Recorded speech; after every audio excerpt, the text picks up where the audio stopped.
Hey guys, what's going on? This is the voice that you've always had, and today I'm going to be kickstarting off something that I have been um, persuaded by people that I have interacted with throughout my life up until this point, who have indicated to me that there is information and discussion that has been had between the two of us, or the multiples of us, that has affected them for a positive note.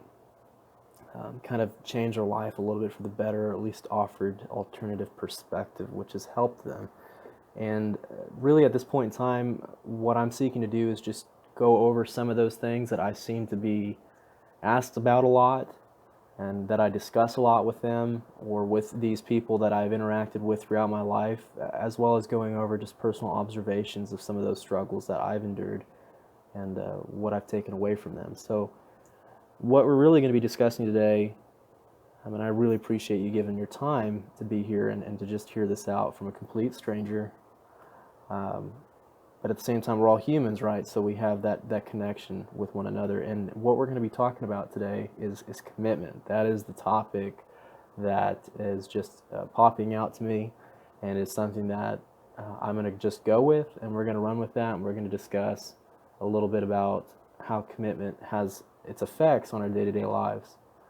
I'm not by any means trying to govern your lifestyle and to tell you what you should and shouldn't do, right? This is literally just opinion and it's being shared so that maybe you can walk away from this and have an alternative perspective. That's the entire purpose of this series that I'm looking forward to doing, is establishing an alternative way of perspective. Okay, so getting all that legal jargon out of the way, let's get straight to it.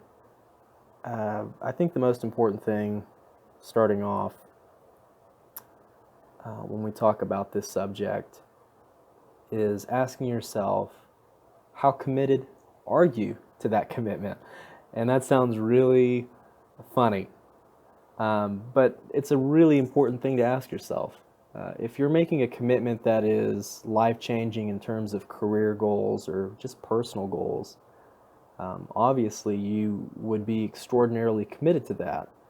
But if you're creating commitments for hobbies on the side and you're not necessarily certain these are things that you want to stay with, then I think that's where we want to get into the meat and potatoes of it, of establishing within yourself the understanding that you're not making this a priority. So please don't put yourself in a position that's going to be so hard on yourself when you don't meet those priorities. To some, this might be common sense, and for those of you who choose to stay, where you're seeing where I'm going with this, I appreciate you, and I look forward to hearing alternative perspectives as well as criticism about this. But just solely speaking from experience and moving on with the point, it's extremely important, in my opinion, for where we are today. For those of us who are privileged to be in a free-speaking community or country, to go over the importance of making certain that we do not establish unreasonable expectations upon ourselves for commitments that should be otherwise seen as fun or seen as light. This is to not discount the obvious scenarios where the emphasis of importance is stressed heavily on uh, prioritizing what you do need to do in your life, right? Like if you know you got to pay your bills, that is a very important commitment. But this is just talking about things like, well, I really want to, shed the last 3 pounds in 3 months. Okay, that's ambitious. To some, that might not be, but that's the kind of example I'm going for. Is by letting yourself down. Let's say those 3 months pass in this example, and you don't gain those 3 pounds, or you don't lose those 3 pounds. Excuse me, we're going to be seeing negative effects naturally start to come onto that individual. They're going to naturally start to feel like, man, I can't do that. What else can I not do? It's so easy for us to let ourselves down today. And that train of thought will travel so quickly into looking at the rest of your life at its current state and trying to nitpick what you haven't finished in terms of commitment. So yes, we can easily overgeneralize this and say that this is, well, this sounds like you're basically just saying have a positive attitude. And yeah, that's part of it. But I'm also trying to point out that we do need to look at the specifics of the situation before we just look at the generalization, because those two go hand in hand.